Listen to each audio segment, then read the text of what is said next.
যোৰহাটক north ইষ্টৰ ভিতৰত আটাইতকৈ ক্লিনেষ্ট চিটি এৱাৰ্ড দিয়া হৈছিল 2020 চনত।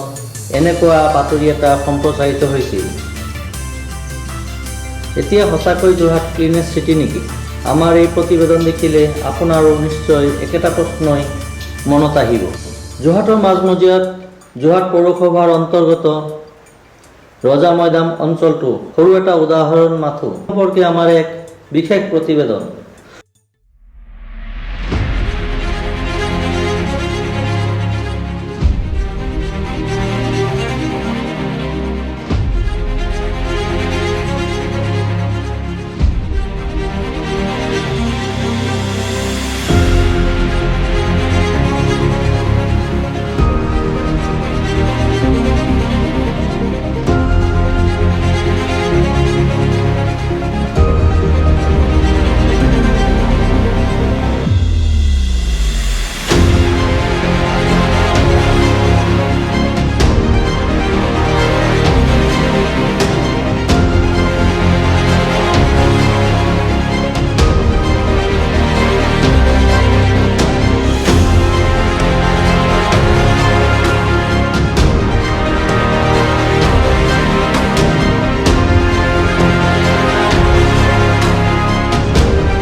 আগৰ চৰকাৰৰ দিনত এই অঞ্চলটোতে টাইফয়েড বেমাৰে মহামাৰী ৰূপ লৈছিল, ফলত বহু মানুহ চিকিৎসালয়ত ভৰ্তি হ'ব লগা হৈছিল।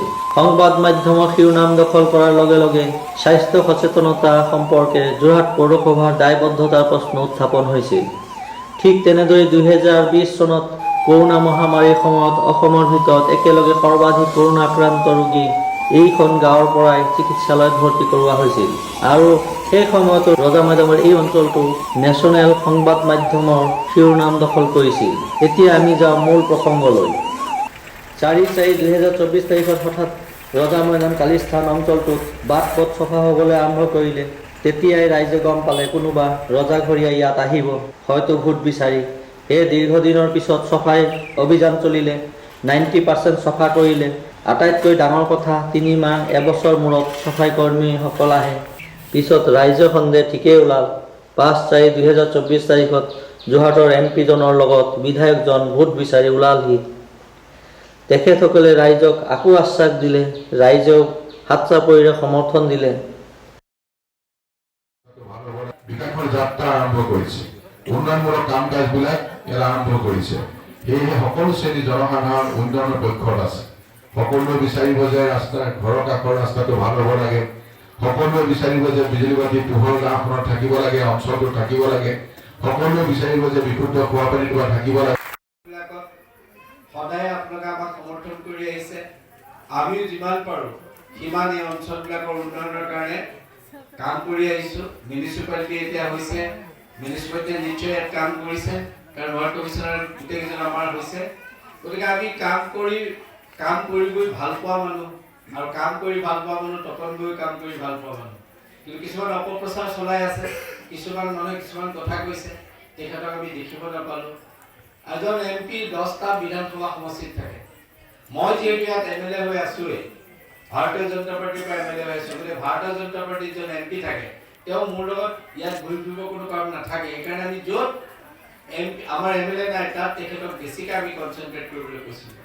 গতিকে আমি এবাৰ ভাবিছোঁ, মানুহবিলাকৰ মনৰ লগত কিবা দুখো হয় দেখিবলৈ নাপালোঁ বুলি। গতিকে আমি এইবাৰ পৰা ভাবিছোঁ যে MP ডাঙৰৰ কথা পাতিছোঁ, জিকি যেতিয়া যাব, জিকি যোৱাৰ পাছত আমি ভাবিছোঁ যে 4 দিন 3 দিনকৈ আমি সমষ্টিবিলাক তেখেতক এবাৰ আমি ফুৰাম, যাতে মানুহে পিছত কোনেও ক'ব নোৱাৰে যে আমাৰ কিবা থাকিলে তেখেতক ক'বলৈ। দীৰ্ঘদিন ধৰি তেওঁলোকক ৰাইজে দেখা নোপোৱাৰ বিভিন্ন অজুহাত ৰাইজৰ আগত দাঙি ধৰিলে। ৰাইজেও মানি ল'লে। দীঘলীয়া ভাষণৰ অন্তত ৰজা মন্ত্ৰী সকলো গ'লগৈ, কিন্তু কেইটাদিনমানৰ ভিতৰত আকৌ অঞ্চলটোৰ একে ছবি ওলাই পৰিল। 16/4/2024 তাৰিখৰ এই দৃশ্যবোৰলৈ মন কৰক। যোৰহাটৰ 1 নম্বৰ ৱাৰ্ড নিউ কলনীৰ দৃশ্য এয়া। তেনে অৱস্থাত নলাবোৰ চফা কৰাৰ পিছত যোৰহাট পৌৰসভাৰ কৰ্মীসকলে স্লেব কেইটা নলগালে, আনকি নালা মাটিখিনিও নিনিলে। আৰু তেনে অৱস্থাত বৰষুণ দিয়াৰ লগে লগে এই অঞ্চলটোৰ স্থানীয় বাসিন্দাকে ধৰি পথচাৰীসকলে অহা যোৱাত যথেষ্ট অসুবিধাৰ সন্মুখীন হ'ব লগা হয়। বেছি হ'ব না নাই ড্ৰেইনটোৰ দুটা চাইডে চাফা কৰাৰ তেওঁলোকে হেৰি ল'লে দেই, চফা কৰিছে ভাল কথা। চাফা কৰিছে। তাৰপিছতে এইটো ছাইডৰ জাবৰখিনি চব নিলে, কিন্তু এইটো ছাইডে চাফা কৰি ইয়াত আৰু বেছি লেতেৰা ওলালে, সেইখিনি চব তাতে থৈ গ'ল। আৰু পিছৰ বাৰত নলাটোৰ ওপৰত যিবোৰ স্লেব আছিলে মাজে মাজে উঠাই দিলে। এতিয়া কি হৈছে, গাড়ী চাড়ী আহিলে কোনেও ৰাখিব নোৱাৰে, মানুহৰ গেটৰ মুখত ৰাখিব লাগে, কাৰণ নলাত পৰি যোৱাৰ ভয় আছে। এতিয়া কিমান দিন ধৰি এনেকৈ পেলাই থৈছে? সেইটো আজিতো হ'লেই, ঈদৰ আগত বুলি কৈছে ৰাইজে। ঈদৰ আগত তেতিয়া এইটো আপোনাৰ ডাঙৰ কিবা ৰাতি আপোনাৰ এন্ধাৰ থাকে, আপোনাৰ পোহৰো নাই ইয়াত।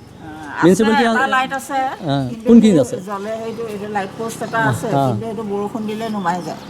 তেতিয়াহ'লে আপোনাৰ যিকোনো মুহূৰ্তত ডাঙৰ এক্সিডেণ্ট হ'ব পাৰে।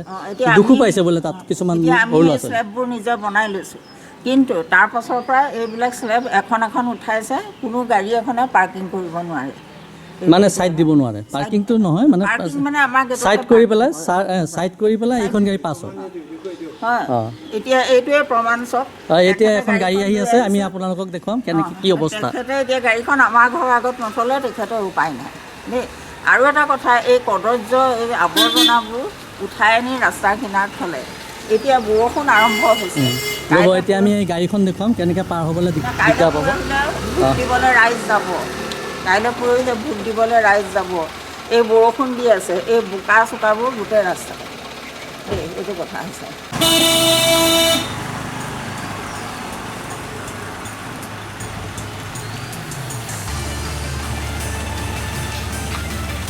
এতিয়া চাওক, আপোনালোকে চাওক, এতিয়া এখেত ছাইড কেনেকৈ দিব। এইফালে স্লেব নাই, স্লেব উঠাই থৈ দিছে। চাওক কিমান ৰিক্সত গাড়ীবোৰ গৈ আছে। চাওক এইটোৱে চাওক, চকা একদম হেৰিৰ ওপৰত উঠাইছে। চাওক উপায় নাই, এতিয়া কি কৰিব, মানুহ কেনেকৈ যাব। বেক নকৰিব হৈ যাবগৈ।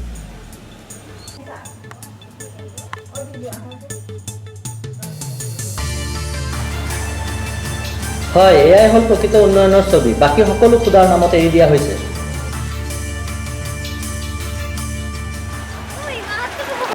খুলি থোৱা আছে ন? তাৰপৰা দুখ পাইছে নাই? দুখ পোৱা নাই? ধৰি ল'লা? হা, কি দুখ পালে নাই আপুনি? তেনেকৈ দুখ নাই পোৱা, কিন্তু আপোনাৰতো ভয় লাগিছিলে পৰি যাব বুলি।